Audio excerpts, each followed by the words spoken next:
Assalamualaikum warahmatullahi wabarakatuh.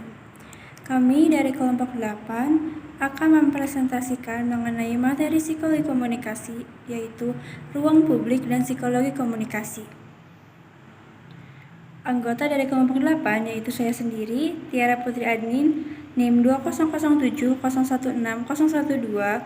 lalu Syarifah Ayub Praditya Ningrum 2007016024, lalu yang terakhir Fatia Alia Rosyada 2007016035. Kita mulai dengan definisi komunikasi.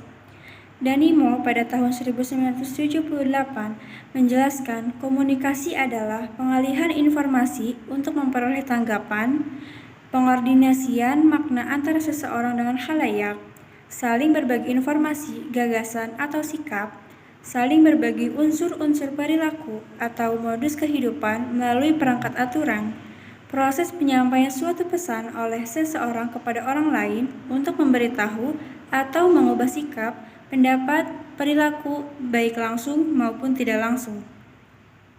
Lalu, dari perspektif psikologi, Hoffman, Janis, dan Kelly mendefinisikan komunikasi sebagai the process by which an individual atau the communicator lalu transmit stimulus atau usually verbal to modify the behavior of other individuals atau the audience.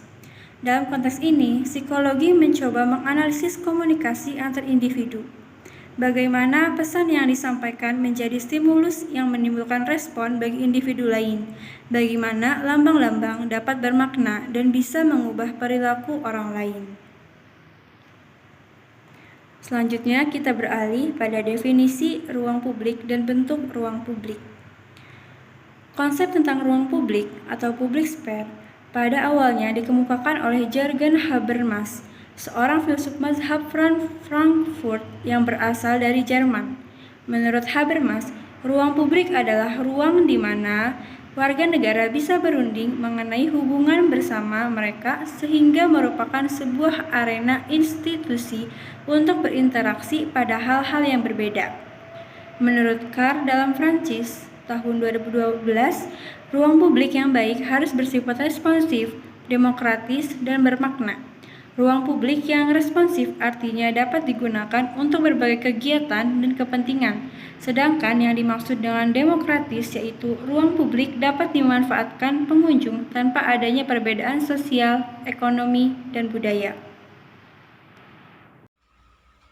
Pembentukan ruang publik adalah suatu bentuk dari ruang fisik atau suatu set dari hubungan-hubungan yang menempati ruang dan menegaskan suatu komunitas.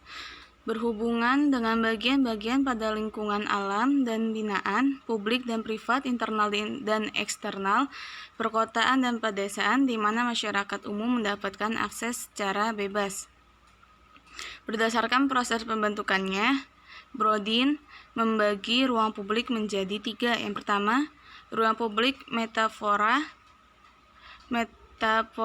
public speech, ruang publik harfiah, literal public speech, dan yang ketiga, ruang dimaknai tidak menurut perwujudan fisik atau fungsi. Beberapa kebutuhan mendasar berkaitan dengan ruang publik, di antaranya kenyamanan, relaksasi, penggunaan secara pasif, penggunaan secara aktif, dan petualangan atau keanekaragaman fitur. Aspek dasar kriteria ruang publik. Ruang publik secara ideal menurut Carr, ruang publik harus memiliki 3 hal, yaitu responsif, demokratis, dan bermakna. Responsif dalam arti ruang publik adalah ruang yang dapat digunakan untuk berbagai kegiatan dan kepentingan luas yang memiliki fungsi lingkungan hidup. Artinya, ruang publik dapat digunakan oleh masyarakat umum dari berbagai latar belakang sosial, ekonomi, dan budaya, serta akses bagi berbagai kondisi fisik manusia. Memiliki arti ruang publik harus memiliki tautan antara manusia, ruang, dan dunia luar dengan konteks sosial. Dengan kata lain, ada sistem pemaknaan dalam ruang publik. Kinerja pelayanan ruang publik. Menurut Kamus Besar Bahasa Indonesia 2002, kinerja adalah sesuatu yang dicapai, prestasi yang diperlihatkan, hasil dari suatu kemampuan kerja sesuai dengan fungsinya.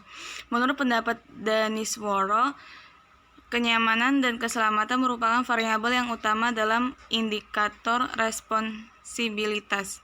Sesuai dengan penjelasan CART, 3 aspek yang menjadi pembentuk kualitas ruang publik meliputi aspek kebutuhan, needs, aspek hak, right, dan aspek makna, meanings.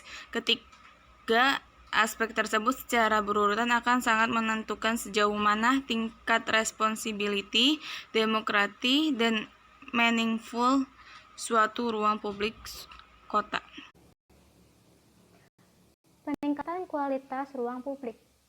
Peningkatan kualitas ruang publik tidak cukup hanya dengan menambahkan atau memperbaiki fasilitas pendukung. Akan tetapi, ada beberapa faktor lain yang mendasari perencanaan peningkatan kualitas ruang publik. Antara lain, 1. Kenyamanan, 2. Vitalitas, dan yang ketiga, image.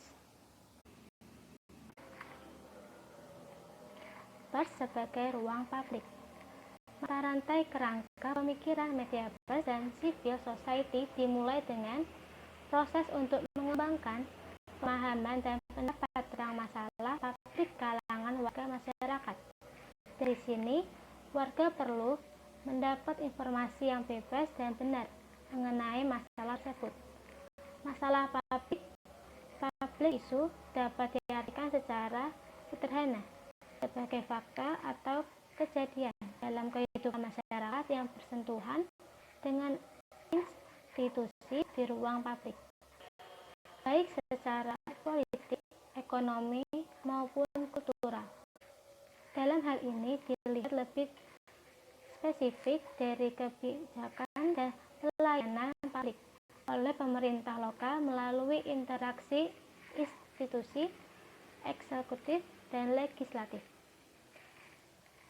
Disinilah media jurnalisme mengambil tempat sebagai zona netral dalam proses interaksi sosial, sehingga tercapai konsensus sosial.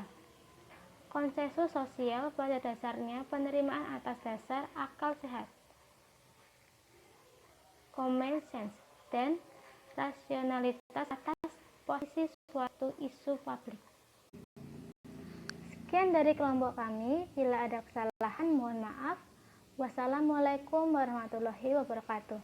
Terima kasih.